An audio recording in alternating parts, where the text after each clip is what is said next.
EB3 é uma categoria muito importante porque se não a mais fácil, é uma das mais fáceis de conseguir o Green Card por trabalho, desde que tenha um sponsor. Então, EB3 realmente é fantástico, maravilhoso. Chance de sucesso é altíssima, geralmente é perto dos 100%. Quando tem um EB3 negado, não é por causa do processo em si, é por causa de algum erro da imigração ou, se for o caso, a empresa teve algum problema, faliu, geralmente fatores externos que influenciam na B3, mas não pelo processo em si. E aí pessoal, tudo bem com vocês? Como é que vocês estão? Mais um vídeo começando, aquela conexão especial Boston-Los Angeles com o Dr. Marcelo Gondim. E hoje a gente vai falar aqui nesse vídeo sobre a categoria de visto EB3. Vocês sempre pedem para falar sobre esse assunto, então Dr. Marcelo Gondim, muito bom dia, boa tarde, boa noite. Seja bem-vindo mais uma vez aqui no meu canal para a gente bater um papo especial. Mais uma vez um prazer estar contigo aqui. Prazer é nosso, Edu. Tudo bom? Tudo bem com você, hein? Tudo excelente. Deixa eu falar para você que já me acompanha, se é a primeira vez que você está aqui no meu canal, Dr. Marcelo Gondim é especialista em imigração, advogado, credenciado ao bar aqui nos Estados Unidos, 23 anos de experiência na área, por isso eu sempre trago ele aqui para me auxiliar, te auxiliar aí em tudo aí que se diz respeito à imigração e nessa questão de vistos, tá certo? Então acompanha aí porque o vídeo de hoje tá demais. EB3. Dr. Marcelo, sobre o EB3, quais as categorias do visto EB3? Bom, nós temos aí três subcategorias, vamos dizer assim, né? Sendo em dois grupos. O grupo que fala de skilled e profissionais e o grupo que fala de other workers ou unskilled. Quer dizer o seguinte, unskilled quer dizer são aqueles trabalhadores que vão trabalhar em uma área, uma posição, um cargo, que normalmente não é necessário ter, para o qual não é necessário ter 2 anos de experiência, ou mais de 2 anos de experiência, ou algum diploma de educação formal. Então, esse é considerado como trabalho unskilled, como, por exemplo, delivery, como, por exemplo, nanny, motoristas em geral, entendeu? São considerados como unskilled ou other workers. E o outro grupo que entra junto, os skilled e profissionais, são skilled, pessoas com cargos que têm que ter 2 anos de experiência ou pelo menos um diploma técnico, tipo um associate degree, alguma coisa assim. E os profissionais são aqueles que têm que ter um bacharelado para ocupar aquele cargo, um bacharelado ou maior, um diploma maior. Só que o profissional e o skilled worker, eles vão no mesmo subgrupo, tá? E os other workers têm um grupo separado com 10 mil vistos por ano que podem ser emitidos para essa categoria. Ok. E, Dr. Marcelo, quais são os requisitos gerais para obter um visto EB3? Bom, basicamente, até é bom a gente colocar, eu sempre falo também visto EB3, mas só para a gente dar um contexto maior às pessoas. Não existe o visto EB2, EB1, EB3. Eu sempre falo isso também aqui, mas quando eu falo também me perdoem.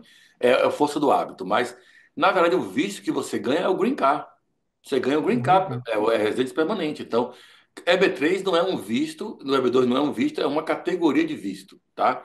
Se eu falar visto EB3, EB2 aqui também, eu estou falando do mesmo visto que todo mundo fala, mas tecnicamente não. Então, vamos lá. Para você conseguir o EB3, conseguir o Green Card através do EB3, da categoria EB3, você tem que ter uma oferta de trabalho de uma empresa nos Estados Unidos, que é o seu chamado sponsor, né, o employer, e essa empresa está oferecendo um trabalho para você, um cargo, e eles têm que provar para o Departamento de Trabalho que eles não conseguiram encontrar uma, uma pessoa qualificada ou disponível ou que aceita aquele cargo, mesmo tendo feito os recrutamentos, os graus de recrutamento que o Departamento de Trabalho impõe que eles façam. Então, tem que ser 2 domingos consecutivos e mais 30 dias no Banco de Empregos do Estado.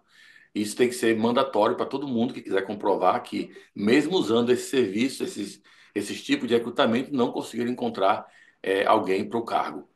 E o Departamento de Trabalho, então, vai certificar que a empresa não conseguiu encontrar ninguém, e daí a empresa pode, na imigração, pedir o visto EB3, mas pedir na petição de EB3 ser aprovada para você conseguir depois o Green Card através dessa petição aprovada. Ok. E como funciona o processo de aplicação da categoria EB3? Sim, então a primeira coisa que a gente faz é conseguir do Departamento de Trabalho o salário oficial. Então a gente sabe que para a gente é rápido, para eles não é tão rápido assim.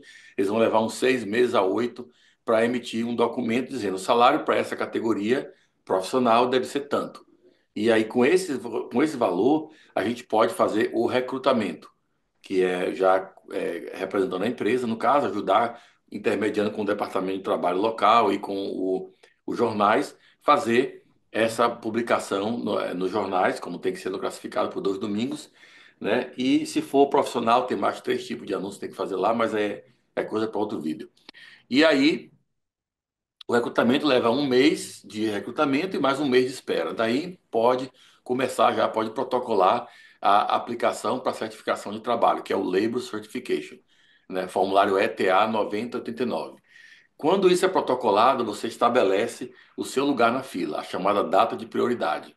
Então, protocolo Labor Certification, e aí a média está levando em torno de 14 meses, mais ou menos, para dar a resposta. Se for aprovado de cara, já vai partir para a segunda fase. Se tiver auditoria, tem que responder a auditoria e, sendo aprovado depois, da mesma forma, vai partir para a segunda fase. Segunda fase é a petição de trabalhador e de imigrante trabalhador, que é feita com o Serviço de Imigração, não é mais com o Departamento de Trabalho. Agora, a empresa que está peticionando vai ter que provar que tem condição financeira de pagar o salário que foi estabelecido lá atrás, quando fez aquela pesquisa.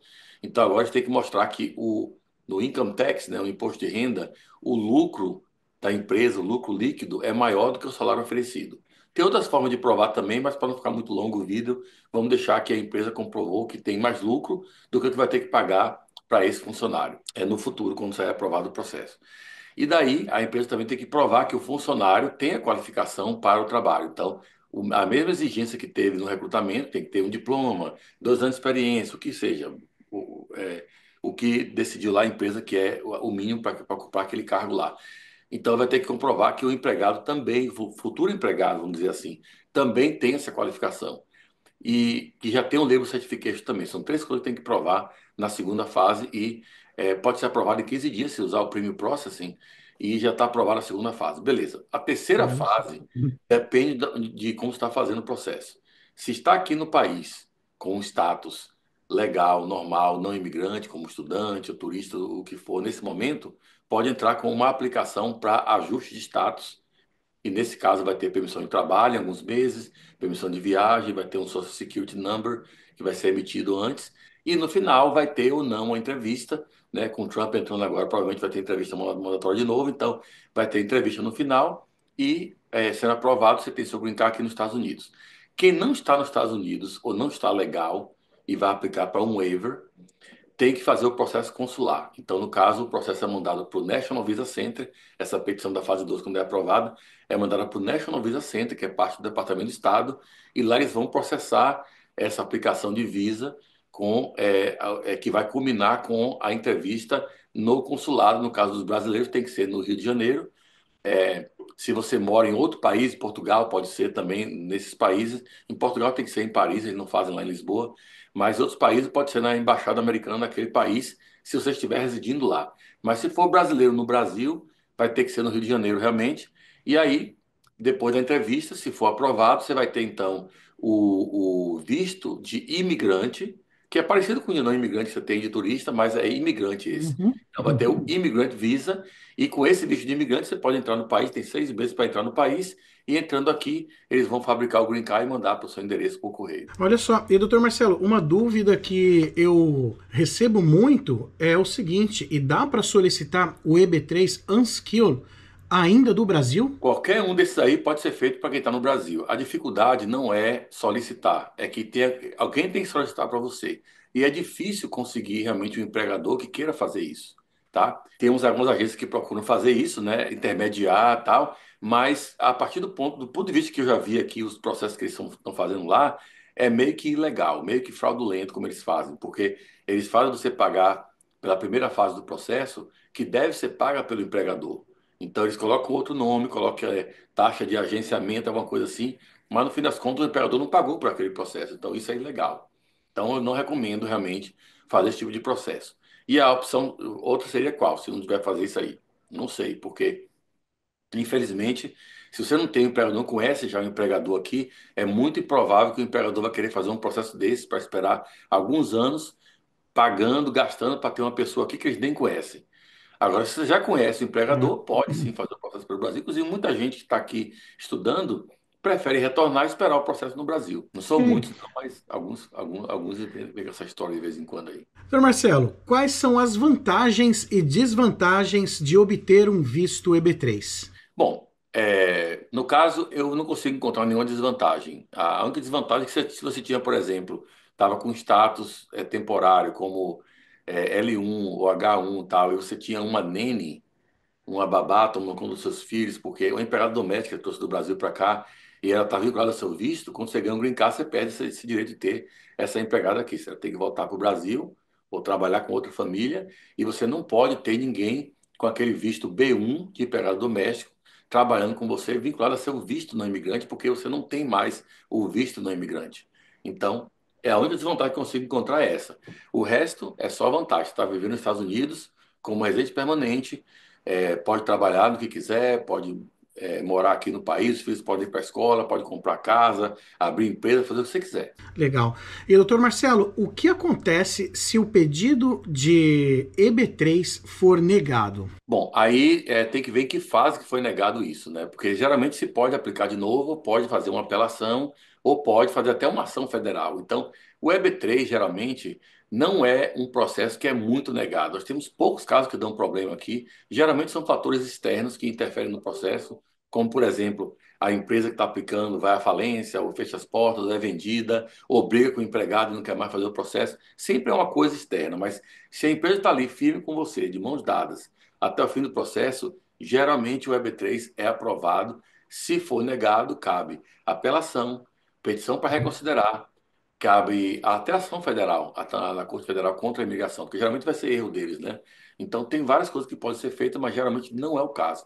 O EB3 tem uma chance de sucesso muito alta. Ok. Doutor Marcelo, dúvidas que o pessoal sempre tem, chegou aqui nos Estados Unidos, aplicou um EB3, porque encontrou um sponsor aqui. É necessário fazer uma troca de status, permanecer como estudante ou ficar... como que a pessoa tem que se manter legal aqui no país até finalizar o processo dela de EB3? Como que é isso? Ou se ela chegar como um turista, tanto no EB2 como no EB3, ela já pode aplicar de cara e aí é só aguardar finalizar esse processo? Bom, boa pergunta. O processo de EB3, essas três fases aí, as duas primeiras fases, que são o Departamento de Trabalho e a petição de trabalhador imigrante, não dão status a você. Então, se você entrou como turista, arrumou um empregador, começou o processo, seu status de turista vence com 6 meses. Então, você tem que mudar o status ou voltar para o país. Ou pedir uma extensão, que não vai dar, só vai dar mais 6 meses, não vai dar tempo nem de acabar a primeira fase. Então, você não vai conseguir manter como turista todo esse tempo. Geralmente, tem que manter hoje em dia, em dia de hoje, eu diria que então uns 2 anos de status. E é impossível fazer isso praticamente como turista. Alguns fazem aí arriscando, e consegue até êxito, mas não é bem recomendado isso para as pessoas. Então, ou você muda o status para estudante, ou outro de qualquer status temporário que você pode aplicar, ou volta para o seu país e aguarda lá. Tá certo. Então quer dizer que essa lenda aí de que depois que já aplicou pro EB2 ou pro EB3, é só aguardar, isso não existe, né? É só quando aplica o ajuste de status. Aí sim, você pode aguardar aqui enquanto o ajuste de status estiver pendente, você tá no status ou não está acumulando estadia ilegal, porque está autorizado a ficar no país esperando a resolução do seu caso. Pro ajuste de status de turista para estudante. Isso. Ok. Turista para estudante, ou então ajustar do EB3 próprio, quando você entra na última fase, ele também deixa você ficar no país enquanto está pendente o ajuste de status. Ok. Tá certo, compreendido aqui, meus amigos. E se você tem alguma dúvida sobre o que estamos falando aqui, tem alguma pergunta pra gente colocar e de repente num próximo vídeo, olha só, os comentários estão aqui para isso, tá certo? Aqui no cabeçalho aqui dos nossos comentários também aí tem o link para você acessar aí o escritório do Dr. Marcelo também, para alguma outra dúvida que você queira também tirar aí marcando uma consulta, tá tá certo? Doutor Marcelo, quero abrir aqui o espaço para você aí, para suas considerações a respeito do EB3, dessa categoria de visto tão importante em que os brasileiros aí estão sempre questionando, buscando mais informações. Bom, o EB3 é uma categoria muito importante porque se não a mais fácil, é uma das mais fáceis de conseguir o Green Card por trabalho, desde que tenha um sponsor. Mas uma vez tendo sponsor, é um dos mais fáceis, porque você não precisa provar que é bom no que faz, só precisa provar que tem experiência ou a formação, ou se for um skill, nem isso precisa provar. Então, da sua parte, é muito pouco que tem que provar. Da empresa, você tem que provar apenas que tentou recrutar e não conseguiu encontrar ninguém e que tem condição financeira de pagar o salário. Basicamente é isso. Então, é um processo complexo, mas da parte do advogado, porque para a gente fazer realmente é complexo, tem muitas datas e muitos prazos e muitas regrinhas aqui, ali e tal. Mas para o empregador e para o empregado, eles são bem simples os processos e são os mais seguros. Agora, tem alguns mitos, tem muita gente que pensa coisas da EB3 que não é verdade. Por exemplo, acho que a EB3 só pode empresas muito grandes. Mentira.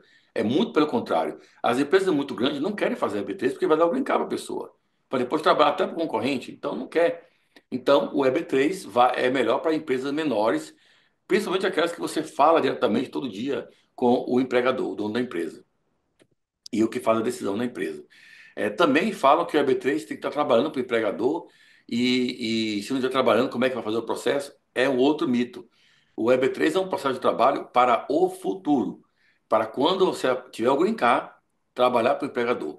Quando sair a permissão de trabalho, você pode, se quiser, trabalhar para o empregador, mas não é obrigado, embora em muitos casos, se não trabalhar, eles podem cancelar o processo.